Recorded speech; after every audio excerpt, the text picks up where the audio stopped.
This isn't just a story about an expensive car. It's a story about the physics of perfection and why a 30-year-old machine remains the benchmark for pure engineering.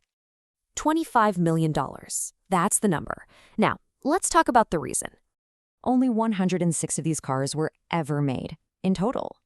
And for 30 years, one of its records is still unbeaten. Back in 1992, this car cost about £500,000. Today, its value has multiplied more than 40 times. That kind of appreciation doesn't just happen. It all goes back to one man and one single unbreakable rule. His name is Gordon Murray. In 1988, his Formula One car won 15 out of 16 races, one of the most dominant seasons in history.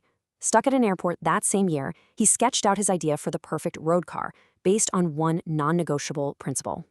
His core belief was this: weight is the enemy of everything. Not power, not aerodynamics, weight. Every single component, every decision was measured against that one law. And the results? The F1 weighed just 1,138 kilograms. That's about 400 kilos, almost half a ton, lighter than its rivals. And it did that while carrying an extra passenger. How he achieved that was revolutionary. The McLaren F1 was the very first production road car to use a full carbon fiber chassis. Now, you have to remember, in 1992, this was purely Formula One technology. Everyone else thought it was too expensive, too complicated. For Murray, it was the only way. Just to build one of those carbon fiber chassis took 3,000 hours. 3,000 hours per chassis. To put that into perspective, your average car factory builds an entire car in less than 20 hours. McLaren spent 150 times longer just on the frame. And this obsession with weight was everywhere. The wheels were forged from magnesium, critical parts of the subframe were titanium. He even had the toolkit that came with the car machined from titanium, just to save a few more grams. Which brings us to the engine bay, and maybe the most famous detail on the entire car. The engine bay is lined with pure gold. But this wasn't for show. It was a solution to a physics problem. The V12 engine creates intense heat, so much that it could damage the carbon fiber chassis. And what's the most efficient heat reflector known to science? Gold. It wasn't decoration. It was the correct engineering solution. And that engine, it was a masterpiece from BMW. A 6.1-liter V12, 627 horsepower, spinning all the way to 7,500 RPM. But the most important thing about this engine is actually what it doesn't have. It's naturally aspirated, no turbo, no supercharger. Why? Because forced induction adds weight, it adds complexity, and most importantly, it adds lag, that little delay between when you press the pedal and when the power arrives. For Murray, that was unacceptable. The connection had to be instant. And to perfect that connection, he put the driver right in the middle of the car. It gives you a perfectly symmetrical view.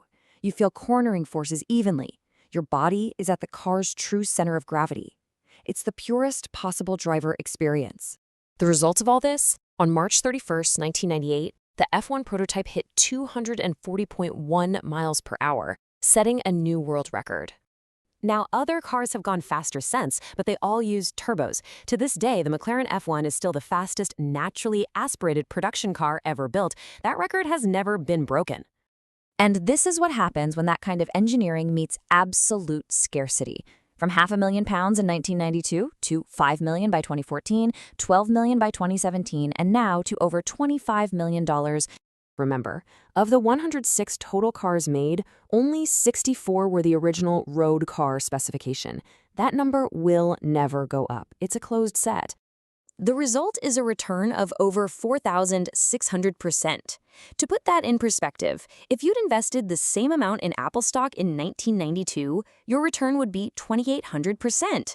The McLaren F1 beat Apple stock. And that value is rooted in its purity. Today's hypercars rely on computers.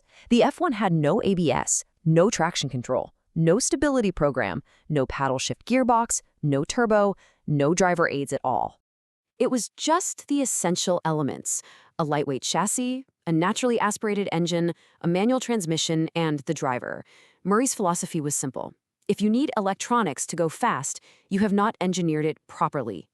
30 years later, nobody has proven him wrong.